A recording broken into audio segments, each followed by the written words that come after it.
ચોથા પદનો ખુલાસો કરે છે. જો યહ છે ને મૂળમાં ગાથાના અર્થમાં વળી જે એમ, આમાં પણ વળી એમ, ટીકાકારમાં પણ વળી, અમાય વળી છે, જે જ્ઞાતો જ્ઞાયકપણે જણાય એમ. વળી દાહ્યના આકારે થવાથી અગ્નિને દહન કહેવાય છે. શું કહે છે કે જે જીવો અગ્નિના મૂળ સ્વરૂપને ઓળખતા નથી, જાણતા નથી, અગ્નિ જે છે એ પણને બાળે છે, એ પણ વ્યવહાર કથન છે. અગ્નિ ઉષ્ણ છે, એ પણ વ્યવહાર કથન છે. પણ વ્યવહાર વિના પરમાર્થ કહી શકાતો નથી. એટલે અગ્નિનું મૂળ સ્વરૂપ જે સમજતા નથી, નિરપેક્ષ સ્વરૂપ સમજતા નથી. અગ્નિથી તો અગ્નિથી જ છે, અગ્નિ તો અગ્નિ જ છે, અગ્નિ તો અગ્નિ જ છે, નાયક તો નાયક જ છે. સમજાય? એમ જે અગ્નિનું સ્વરૂપ સમજતા નથી એવા જીવોને વ્યવહાર દ્વારા અગ્નિના સ્વરૂપને સમજાવે છે. હવે એ વ્યવહાર દ્વારા અગ્નિના સ્વરૂપને સમજાવે છે, પણ સમજાવવું છે અગ્નિનું મૂળ રૂપે નહીં.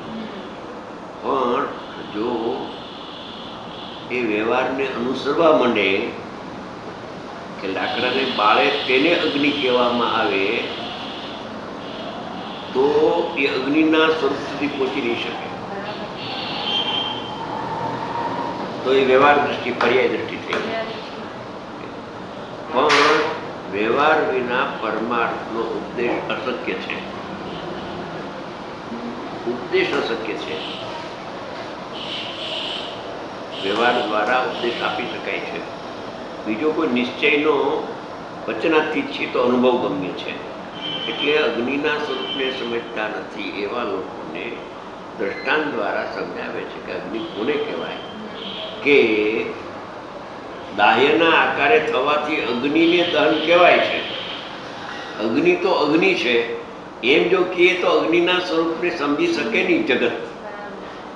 ત્યારે અગ્નિના સ્વરૂપને સમજાવવા માટે અગ્નિ કોને કહેવી કે લાકડાને, છાણાને, કોલસાને બાળે તેને અગ્નિ કહેવામાં આવે છે.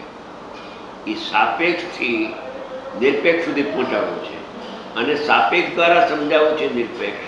પણ સાપેક્ષને જે પકડે છે એ નિરપેક્ષ સુધી પહોંચી શકે. દાહ્યના આકારે થવાથી અગ્નિને દહન કહેવાય છે. આ વ્યવહારનું વચન છે. કેમ કે એક પદાર્થ દ્વારા બીજા પદાર્થના સ્વરૂપને સમજાવવો એ વ્યવહાર થઈ ગયો. એક પદાર્થ દ્વારા બીજા પદાર્થને સમજાવવું છે અગ્નિને, પણ બીજા પદાર્થ દ્વારા સમજાવે છે. લાકડાને બાળે, છાણાને બાળે તેને અગ્નિ કહેવામાં આવે છે. દાહ્યના આકારે થવાથી અગ્નિને દહન એટલે બાળનાર કહેવાય છે. બાળનાર નથી. એક દ્રવ્ય બીજા દ્રવ્યને કિંચિત માત્ર કરી શકતું નથી, છતાં લાકડાને બાળે છે એમ કહેવાય છે. તો પણ એમ ભલે આમ વ્યવહારથી કહેવામાં આવે તો પણ દાહ્ય કર્તૃતા તેને નથી. એટલે લાકડાને બાળે તો જ અગ્નિ એવું અગ્નિનું સ્વરૂપ નથી. લાકડાના સદભાવમાં કે લાકડાના અભાવમાં, વ્યવહારના સદભાવમાં કે વ્યવહારના અભાવમાં અગ્નિ તો અગ્નિ છે, એ નિશ્ચય છે. તો પણ દાહ્ય કર્તૃતા તેને નથી. લાકડાને બાળે એમ કહેવાય છે. બાળનાર છે તે અગ્નિ છે. ઉષ્ણ તે અગ્નિ નહીં. બાળે બીજાને એને અગ્નિ કહેવામાં આવે છે. તો પણ દાહ્ય કર્તૃતા તેને નથી. એટલે કે બળવા લાયક પદાર્થને બાળે છે માટે અગ્નિ છે એવી પરાધીનતા અગ્નિને નથી. અગ્નિ તો પોતાના સ્વરૂપે જ અગ્નિ છે. એ બીજાને બાળવાના યોગમાં હોય કે બાળવાના યોગમાં ન હોય, અગ્નિ તો અગ્નિ છે, એ નિશ્ચય છે. માટે દાહ્ય કર્તૃત્વતા તેને નથી. માટે સમજાવવા માટે કહ્યું કે બીજાને બાળે તેને અગ્નિ કહેવામાં આવે. એ વ્યવહારનું કથન છે કે અસત્યાર જાણી તેનું સિદ્ધાંત છોડજે. એમ અગ્નિ તો અગ્નિથી છે ને અગ્નિમાં છે. અગ્નિ એ બાળતી જ નથી. અગ્નિ લાકડાને બાળતી નથી, લાકડું સ્વયં બળે છે. લાકડાની શીત પર્યાયનો વ્યય કરીને લાકડું પોતે ઉષ્ણ રૂપે પણ રહે છે, અગ્નિ રૂપે. ત્યારે અગ્નિનું નિમિત્ત દેખીને, એ વખતે અગ્નિની હાજરી દેખીને લાકડાને બળવાનો સકાળ છે, ત્યારે અગ્નિની હાજરી છે, ઉપસ્થિતિ. એની ઉપસ્થિતિમાં ઓલું બળે છે લાકડું. એની યોગ્યતાથી બળે છે. ત્યારે આની ઉપસ્થિતિ હોવાથી એવો ઉપચાર આવ્યો કે અગ્નિ લાકડાને બાળે છે. ઉપચાર એક દ્રવ્ય બીજા દ્રવ્યના પરિણામને કોઈ પણ કરતા કરતો સંબંધ નથી. નિમિત્ત નૈમિત્તિક સંબંધ નથી.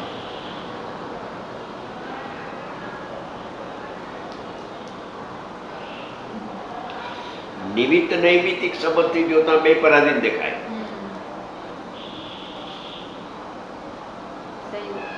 એમ છે નહીં. માટે દાહ્ય કર્તૃત્વતા અગ્નિને લાગુ પડતી નથી કે બાળે તો જ અગ્નિ ને ન બાળે તો અગ્નિ નહીં. એમ નથી. તો સગડીમાં રહેલો કોલસો લાલ ગુમ થઈ ગયો, એ વખતે લાકડાને બાળતો નથી. તો જે અગ્નિનું અસ્તિત્વ ન હોય. એમ આત્મા પરને જાણે તો જ્ઞાયકનું અસ્તિત્વ છે એમ છે જ નહીં. એમ કેવું છે. જ્ઞાયક તો જ્ઞાયક પોતાથી છે, જ્ઞાન તો જ્ઞાનથી છે. જ્ઞાન જ્ઞેયથી નથી. જ્ઞેયથી નથી ને જ્ઞેયનું પણ નથી. અગ્નિ લાકડાને બાળતી પણ નથી અને લાકડાથી અગ્નિ નથી. લાકડું છે માટે અગ્નિ છે પણ નહીં, અને લાકડાને બાળે તો અગ્નિ એ પણ નથી. બે પરસ્પર નિરપેક્ષ છે. અગ્નિ અગ્નિથી છે, લાકડું લાકડાથી છે. માટે દાહ્ય કર્તૃત્વતા તેને નથી.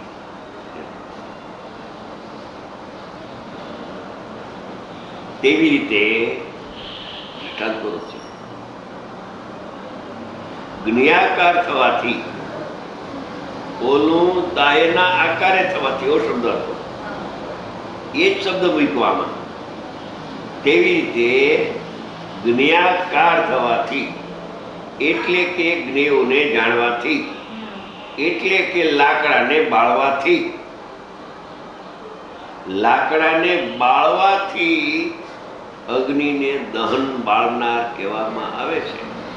એમ જ્ઞાકાર થવાથી જ્ઞેયોને જાણવાનો કાળ જ્યારે છે, એનામ થવાથી જ્ઞાકાર થવાથી તે ભાવને જ્ઞાયકપણું પ્રસિદ્ધ છે. આ જગતને લોકને પ્રસિદ્ધ છે, પણ જ્ઞાયક છે એ લોકને પ્રસિદ્ધ નથી. પણ લોકને જે પ્રસિદ્ધ હોય એની ભાષાથી એને સમજાવે.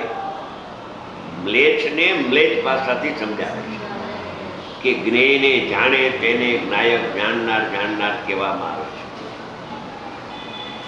એવા જે વ્યવહાર દ્વારા પ્રતિપાદન નિશ્ચયનું કર્યું તો એ સંધિ એને પકડી રાખી. એ સંધિ તોડી નહીં એને. એટલે દ્રષ્ટિમાં જ્ઞાયક ના આવ્યું. દ્રષ્ટિમાં નૈમિત્તિક જ્ઞાનની પર્યાય આવી, નિમિત્ત સાપેક્ષ જ્ઞાનની પર્યાય આવી, પણ નિરપેક્ષ પર્યાય પણ ના આવી, નિરપેક્ષ દ્રવ્ય પણ ના આવી.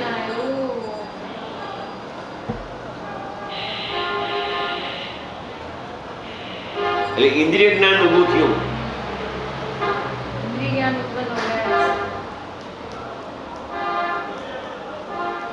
પણ મ્લેચ્છને અનાર્યને મ્લેચ્છ ભાષા સિવાય સમજાવી શકાય, બીજું ઉપાય નથી. એટલે આત્મા કોને કહેવો, જ્ઞાયક કોને કહેવો કે જ્ઞેયોને જાણે છે, તેથી તે ભાવને જ્ઞાયક પણ પ્રસિદ્ધ છે. લોક પ્રસિદ્ધ છે. આ વાત લોકને આટલી વાત પ્રસિદ્ધ છે, પણ જ્ઞાયક જ્ઞાયક છે એ વાત જીવને પ્રસિદ્ધ નથી. એટલે જ્ઞેય તરફનું લક્ષ્ય એને છૂટતું જ નથી. કેમ કે શ્રદ્ધામાં છે કે જ્ઞેયને જાણે એને જાણનાર કહેવાય. જ્ઞેયને જે જાણે તેને જાણનાર કહેવાય. લાકડાને બાળે તેને અગ્નિ કહેવાય.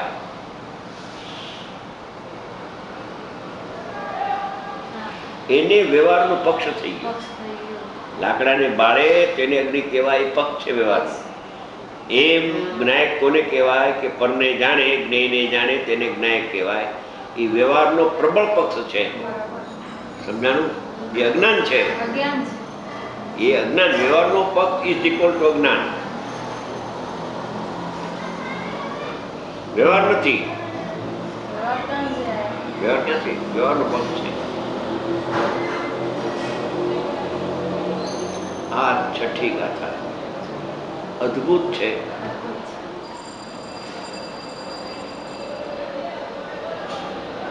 આ ગાથા અહીં ચાલી.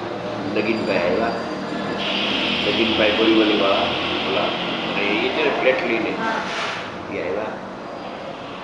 હા હા હા, એને જાણે છે તેથી જ્ઞાયક કહેવામાં. એ તો જીવનો પક્ષ થઈ ગયો. એ તો વ્યવહારથી સમજાય ને. એને જાણે છે ક્યાં કે વાહ, ખુશ થયો. અહીંયા પરને જાણવાનો જે પક્ષ છે એ છોડાવે છે. પરને કરવાનો પક્ષ છોડાવ્યો પહેલા પર. કેમ કે પર્યાયથી રહિત છે, માટે પર્યાયનો કરતા નથી.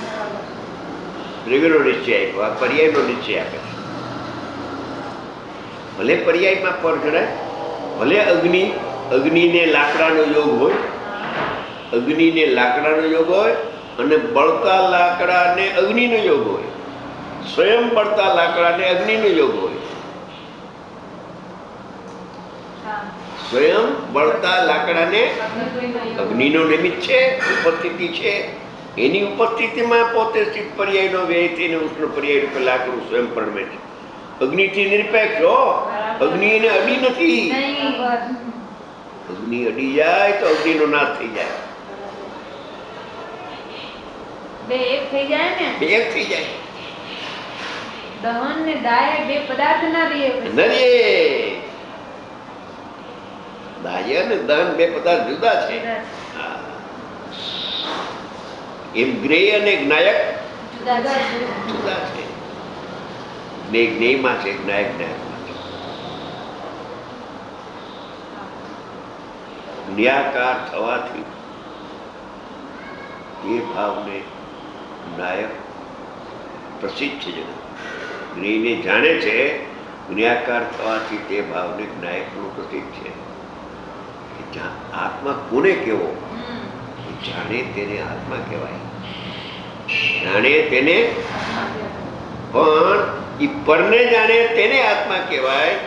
એમ સમજાવવા માટે વ્યવહાર દ્વારા શરૂઆત કરી કે સીધું જાણનારને જાણતો નથી, તો જાણનારને જાણતો નથી ને જાણનારને કરનાર બન્યો છે. એટલે કરતા બધી છોડાવવા માટે જાણનાર કહ્યો અને પરને જાણે છે તેને આત્મા કહ્યો. એ વાત જગતને પ્રસિદ્ધ છે. એક વાત જગતને પ્રસિદ્ધ છે કે આત્મા પરિણામને ને પરને કરે છે, એ જગતને પ્રસિદ્ધ હતી. એ વાત છોડાવી કે આત્મા જ્ઞાયક જાણનાર છે, કરનાર નથી, અકર્તા છે. એ વાત કરી અને કરે તો પોતાના જ્ઞાનને કરે, પણ વેદને એને ઉત્પન્ન કરી, પ્રમત્ત પર સુભાષ ભાવને નથી.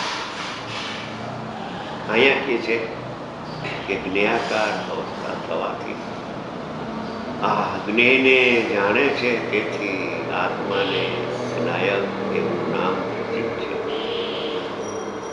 જ્ઞાયક જ્ઞાયકને જાણે છે, માટે જ્ઞાયક નામ પ્રસિદ્ધ છે. કોઈ સમજે જ કોઈ નહીં. સમજે જ નહીં.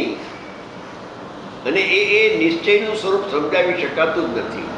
એ તો વ્યવહાર દ્વારા સમજાવી શકાય છે, પણ વ્યવહારને અનુસરવા યોગ નથી. વ્યવહાર અનુસરવા યોગ નથી. જ્ઞેયને જાણે છે માટે નાયક નામ પ્રતીક છે, પણ એ જે વ્યવહાર કયો એ વ્યવહાર અનુસરવા યોગ નથી. કે જ્ઞેયને જાણે છે માટે આત્માને નાયક કહેવામાં આવે છે, એ વાત પ્રસિદ્ધ છે, પણ એ વ્યવહાર અનુસરવા યોગ નથી, છોડવા યોગ છે. એ વ્યવહાર જાણીને અહીંયાથી વ્યાવૃત થવા યોગ છે, એમ કે છે. આ મૂળ વાત છે. મૂળ વાત. આ બે આખી વિધિ છે પારા એમાં. બે પારા મૂળ છે. આ અનુભવની વિધિ બતાવે છે. દ્રષ્ટિનો વિષય આવ્યા પછી જીવને અનુભવ થતો નથી, એ અહીંયા ભૂલે છે. આત્મા પરને જાણે તેને આત્મા કહેવાય, આ સ્વપરને જાણે તેને આત્મા કહેવાય. એ વ્યવહારનો પક્ષ છે.